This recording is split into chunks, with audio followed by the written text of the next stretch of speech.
अस्सलाम वालेकुम दोस्तों, उम्मीद करता हूँ आप लोग सब ठीक होंगे। आज की वीडियो बाबर आजम के नाम। और आज की वीडियो में हम बाबर आजम की जो ये क्लास है और वो डिस्कस करेंगे, और वो जो उसकी फॉर्म बहाल हुई है उसके पीछे रीज़न क्या है, और उसकी सेंचुरीज, और यानी कि उसके बारे में कि यार एकदम जो चेंज आया है वो कैसे आ गया है। यानी कि अब इस वक्त बैठ के टीवी के ऊपर एकदम जो है ना नई बहस, जो है ना नई डिस्कशन जो है वो शुरू हो गई है कि अब बाबर आजम की क्लास एकदम कैसे हो गई है। और कुछ बातें हो रही हैं कि पाकिस्तान के साथ जब खेला था पाकिस्तान टीम में, तब इसकी ये परफॉर्मेंस थी। ये लीग है, पीएसएल में हमने पहले ही कहा था कि जो लीग्स आएंगी तो उसमें इनकी जो है फॉर्म है वो बहाल हो जाएगी, ये वापस आ जाएगी, ये वहाँ पे परफॉर्म करेंगे। यानी कि अब बैठ के सिर्फ और सिर्फ जो है ना डिस्कशन हो रही है वो सिर्फ और सिर्फ अब हो रही है बाबर आजम के ऊपर। तो अब शुरू करते हैं कि बाबर आजम का जब एक कैरियर था पीक, आप कह लें कि 20, 21, 22 भी, ये इसके वो 3 साल थे जिसमें बाबर आजम ने वो जो अचीवमेंट की है, जो मेरा ख्याल है कि बड़े से बड़े प्लेयर्स की जो थे उनकी ख्वाहिश थी कि हम वो चीज़ें अचीव करें। लाइक 5,000 रन T20 में कह लें, 5,000 रन वनडे में कह लें, फास्टेस्ट की बात कर रहा हूँ मैं कि हम फास्टेस्ट 5,000 रन बनाए, और T20 के अंदर फास्टेस्ट 3,000 रन बनाने वाला जो बाबर है। तो और सबसे ज़्यादा सेंचुरीज जो हैं T20 में वो सेकंड नंबर पर बाबर आजम है। यानी कि वो जो एक बड़े से बड़े बैट्समैन भी थे जो उनकी होती थी ख्वाहिश होती थी, तो वो अल्लाह पाक ने बाबर आजम को अता किया। तो वो जो है 20, 21, 22 ये साल तो इसके लिए बहुत ही बड़ा गया था ना। यानी कि आप 17 की जो चैंपियंस ट्रॉफी है अगर आप वो देखें तो उसमें भी इसकी एक अच्छी कंट्रीब्यूशन थी। यानी कि बाबर आजम की एंट्री हुई और स्टार्टअप शुरू हो गया। ऐसे प्लेयर्स चंद होते हैं और गिनती होते हैं कि जो इंटरनेशनल अपना कैरियर स्टार्ट करें और उनको साथ ही इतना बड़ा बूम मिल जाए और इतनी कंसिस्टेंसी के साथ जो है ना लंबा अरसा खेले, और लगातार 3 साल जो है वो आईसीसी के जो नंबर 1 प्लेयर्स है ना, ये भी एक इतनी बड़ी अचीवमेंट है। तो अब इसका कंपेरिजन होना शुरू हो गया स्टार्टिंग में, यानी कि 2017-18 में, अब 18 में जो है ना इसके से जो है ना कंपेयर वो शुरू हो गया विराट कोहली से, जबकि विराट कोहली इससे बहुत देर पहले आया था। मेरा ख्याल है कि अप्रोक्सीमेटली अगर एस्टिमेट लगाएं तो मेरा ख्याल है कि 5, 6, 7 साल पहले जो है ना विराट कोहली का डेब्यू हो चुका हुआ था। तो उसने जो अचीवमेंट विराट कोहली ने 5, 7 साल के बाद जाके की थी, वो अचीवमेंट इसने अपने 2, 4 साल के कैरियर में ही कर ली। तो सब लोग कहने लगे कि ये बाबर आजम का जो है ना विराट कोहली का के मुकाबले का प्लेयर है, और उसका उसका मुआवजा होने लग गया। तो क्योंकि वो बनता भी था, जिस तरह की इसकी अचीवमेंट्स आई थी, जिस तरह की ये यानी कि मैच विनर था, तो था की बात कर रहा हूँ मैं भी। बीच में आऊँगा मैं, जो है ना बाकी जो स्टोरी जिसकी है वो भी आपको बताऊँगा बाद में। तो वो एक बन गया, तो और इसे साबित भी किया, मैच जितवा कर भी।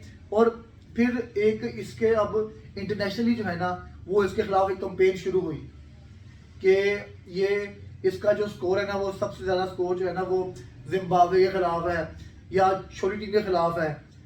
उसको भी साबित किया गलत कि अगर आप इसके स्टैट्स देखें, अगर आप खाली अभी T20 रखें सामने, तो T20 के अंदर इसकी 3 सेंचुरी हैं, और वो ना तो अफगानिस्तान के खिलाफ है, ना तो बांग्लादेश के खिलाफ है, ना तो आयरलैंड के खिलाफ है, ठीक है, ना जिम्बाब्वे के खिलाफ है, वो है इंग्लैंड के खिलाफ, न्यूजीलैंड के खिलाफ और साउथ अफ्रीका के खिलाफ। ये कोई छोटी टीम्स नहीं थी। तो वहां पे भी बाबर आजम ने जो है ना जो कंपेन थी उसकी जो खिलाफ चली, तो वहां पे गलत साबित किया। फिर जब अपने ही शामिल हो जाए ना गिराने में, तो फिर आपको कोई उठा नहीं सकता। तो फिर बारी आ गई हम लोगों की। फिर हमने कहा यार ये कल का बच्चा आगे जो है ना नंबर लेके चला गया, बड़े बड़े प्लेयर्स को पीछे छोड़ गया, एक जेलसी फैक्टर कह लें या कुछ भी अब कह लें, वो शुरू हो गया। तो फिर हम उन्होंने सोचा कि इसको गंदा कैसे करना है, इसको इसकी जो फॉर्म लगी हुई है उसको बहाल कैसे करना है। तो इसको कप्तान बना दिया गया, अपनी कप्तानी में इसने इंडिया को हरा दिया, अपनी कप्तानी में ये वर्ल्ड कप के फाइनल में पहुंच गया। तो फिर भी कोई बात ना, इनकी जो है दाल गली। फिर इन्होंने प्लानिंग शुरू कर दी कि अब इसका माइंड डाइवर्ट कैसे करें। क्योंकि जब भी आपने किसी बंदे को किसी भी, चाहे वो कोई जॉब कर रहा है, चाहे वो कोई कारोबार कर रहा है, चाहे वो कोई भी एक्टिविटी कर रहा है, अगर आपने उसको उससे गिराना है, उस काम में उसको गिराना है, तो सबसे आसान काम है कि आप उसका माइंड डाइवर्ट कर दो। तो वही हुआ। तो अब सबसे दूसरी चीज,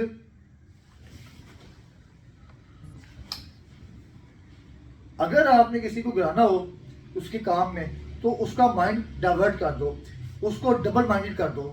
तो वही चीज इन्होंने शुरू की इसके साथ। अब इसके साथ कैप्टेंसी पे तो इसको नहीं गिरा पाए। फिर इसका इतना मैंने कि कंपेन, इतनी सख्त कंपेन चलाई कि इसके स्ट्राइक रेट के ऊपर, कि इसका स्ट्राइक रेट ये है, इसका स्ट्राइक रेट ये है। और किसी ने नहीं सोचा इस बात पे कि इसने जो इतनी बड़ी अचीवमेंट्स की हैं वो इसने अपने इसी ओरिजिनल जो है ना, इसकी जो टेक्निक्स है कह लें, या इसका स्टाइल है बैटिंग का, जो एक प्रॉपर क्रिकेटिंग स्टाइल है, उस पे इसने किया है। पर वो लोग इस मामले में कामयाब हो गए। इसको T20 से भी बाहर किया गया, टेस्ट से भी बाहर किया गया कि इसका माइंड डाइवर्ट करें, जबकि टेस्ट टीम में से इसको बाहर करना नहीं बनता था। इसको वहां से भी किया गया ताकि इसका माइंड डाइवर्ट हो। तो फिर इसके साथ वही चीजें चलती रही और वो इतना लंबा हो गया कि वो 2.5-3 साल का अरसा लेगी। अब चेंजिंग क्यों हुई है, अब मैं वो आपको बताता हूँ। अब सबसे बड़ी चेंज क्या हुई कि एक कप्तान, एक कोच आया गिब्सन, वेस्ट इंडीज का, जिसने इससे आके बिठाया बाबा आजम को, जी बैठो जी, क्या मसला आपको, क्यों फॉर्म नहीं आ रही आपकी। उसने इसको मोटिवेट करने के लिए, ये काम होते हैं कोचेस के कि आप अगले खिलाड़ी को बताएं, उसको मोटिवेट करें कि भाई आप कर सकते हो, आपके साथ ये मसाइल हैं, अगर आप इन मसाइल से निकलोगे तो आप अपने जो खामियों पे काबू पा लेंगे। उसने सिंपल कहा कि कितनी सेंचुरियां आपकी, उसने कहा 3। उसने कहा ओवरऑल कितनी सेंचुरियां हैं, 11। उसने कहा टॉप सेंचुरी जो है वो कौन है, उसने कहा क्रिस गेल। उसके बाद उसने कहा मैं खुद बाबर आजम। उसने कहा कैसे, मेरी अपनी टेक्निक्स पे। तो उसने कहा फिर आप अपनी टेक्निक्स क्यों चेंज कर रहे हो, जब आप अपनी वही टेक्निक्स जो आपको एक प्रॉपर जो है क्रिकेट की जो टेक्निक्स हैं उस पर चलकर आप इतने रिकॉर्ड आपने बना दिए हैं, तो फिर आपको क्या जरूरत है अपने आप को चेंज करने की। तो वहां से इसका जो वापसी शुरू हुई, जो बाबा आजम हम 2021-22 में छोड़कर आए थे, अब आया के सामने। अब इस टाइम हर बंदा बाबर आजम की तारीफ पे लगा हुआ है, और वैसे मुनाफिक बंदे भी लगे हुए हैं जिन्होंने इतना इसको क्रिटिसाइज किया और जो इसको गिराने में शामिल भी थे, जो इसके मुखालिफ थे, जो एंटी बाबर आजम थे। तो वो भी अब तारीफ कर रहे हैं कि जी क्या कमाल खेल रहा है बाबर आजम, ठीक है, क्या टेक्निक है इसकी, क्या इसका स्ट्राइक रेट है। यानी कि अब तो उनके मुंह से जो है ना फूल झड़ रहे हैं। क्यों? अब उनके पास और कोई हल नहीं ना है। अब वो अगली टेक्निक सोचेंगे, अगला दाव सोचेंगे कि अब हमने अगला दाव इस पर क्या लगाना है जो इसको हम टीम से बाहर करें और इसकी जो परफॉर्मेंस है वो जो है ना अफेक्टेड हो। तो अब बाबर आजम आपके और लोगों के सामने है। अब कल का मैच देख लें। अब जब पिशावर का मैच हुआ है कोयटा के साथ, अब उसमें क्या हुआ? अब आप स्टार्ट देखें, 35 बॉलों में 50 था, 35 या 36 बॉलों में 50 था इस था। उसके बाद अगली 15-16 बॉलों पे 100 मार गया। कैसे?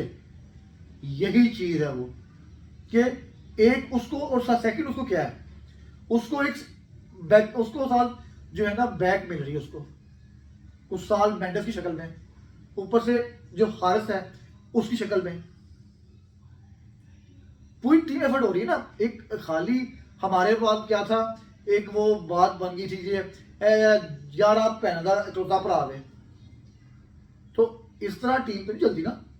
आप कोई भी टीम, सबसे टफ टीम तो जो है T20 की वो इंडिया की है। तो इंडिया की टीम इस टाइम क्यों टॉप पर है? वो टीम में एफर्ट करते हैं, वो किसी एक पे तो रिलाई करते ही नहीं है।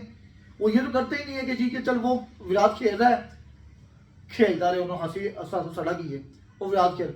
यहाँ पे ये साथ था, ओपन में इसके साथ कोई दे रहा, और इस वर्ल्ड कप में उसको 4 में भेज दिया, जिसमें तो बाबा का पूरा जो कैरियर तबाह होने पे आ गया था। वो तो अल्लाह का शुक्र है कि गिब्सन आ गया। तो ये चीज थी कि उसको साथ सपोर्ट चाहिए, सपोर्ट हर एक को चाहिए, सिर्फ बाबर को चाहिए। आप टीम जितनी मर्जी टीमें आगे देख रहे हैं, सपोर्टिव से किसी चलते हैं। अब सारे अगर धड़े आ जाएंगे टीम के अंदर तो स्कोर किसने करना है? स्कोर हमेशा ऐसे प्लेयर करते हैं जो लॉन्ग टर्म खेलते हैं, जो लॉन्ग टर्म चलते हैं। धड़ा जो है वो आज खेल रहा है, कल नहीं खेलेगा। एक मैच खेलेगा, 2 मैच खेलेगा, तीसरे चौथे 5वें 6वें 7वें 8वें मैच में वो धड़ा मारेगा, आउट हो जाएगा, बोल्ड हो जाएगा, कैच कोर्ट में हो जाएगा। तो इस तरह की जो प्रॉपर क्रिकेटर जो होता है ना, ये जो से कहते हैं, इसे पता होता है भाई क्रिकेट के बारे में। आकर ये धड़ धड़ मारना, जिसे वो कहते हैं स्लोगर, मोहम्मद आमिर जिसे कहता है कि वो अभिषेक शर्मा जो है वो स्लोगर है, बाकी स्लोगर है। अब जो है आमिर ने क्यों नहीं कहा विराट कोहली को स्लोगर है, क्यों नहीं कहा रोहित शर्मा स्लोगर है, क्यों नहीं कहा कि जैसन रॉय जो है वो जो है क्या कहते हैं वो स्लोगर है, हार्दिक पांड्या स्लोगर है? किसी को नहीं कहता, जो है वो होता है। तो वही चीज हो रही है जो बाबर आजम को बीच में उन्होंने बना दिया स्लोगर, क्योंकि अब उसकी टेक्निक ही नहीं स्लोगर की। स्लोगर का होता है आंखें बंद की, मार दी, जा रही जान दो। तो आप वो देखें, अब बाबर आजम अब कंसिस्टेंसी से खेल रहा है, उसे पता है उसके कोई प्रेशर कोई नहीं है। उसे कप्तान कोच ने कह दिया कि भाई अपनी ओरिजिनल गेम खेलो, बस खत्म, हार जीत साइड पे है, अपनी ओरिजिनल गेम खेलो। तो उसको फायदा हो रहा है। और इस बात पे भी अब लोग जो है ना क्रिटिसाइज कर रहे हैं कि ये तो लीग है जी, ये तो PSL है, इसलिए परफॉर्म कर रहा है। वो ये नहीं देख रहे कि वो किस वजह से परफॉर्म कर रहा है। वो जी लीग है इसलिए खेल रहा है, ये पाकिस्तान में आएगा तो फिर वही, तो भाई पाकिस्तान में भी तो टीम सही बनाओ ना। एक बंदे के ऊपर रख के आपने पूरी बंदूक चलाई होती है। तो ये चीजें असल चीज है जिसकी वजह से बाबर आजम का बैक पैच आया था और अब दोबारा वो फॉर्म में आ गया। दैट्स इट, इतनी सी कहानी है बाबर आजम की। अपना बहुत सा ख्याल रखें। उम्मीद करता हूँ आपको मेरी वीडियो समझ होगी।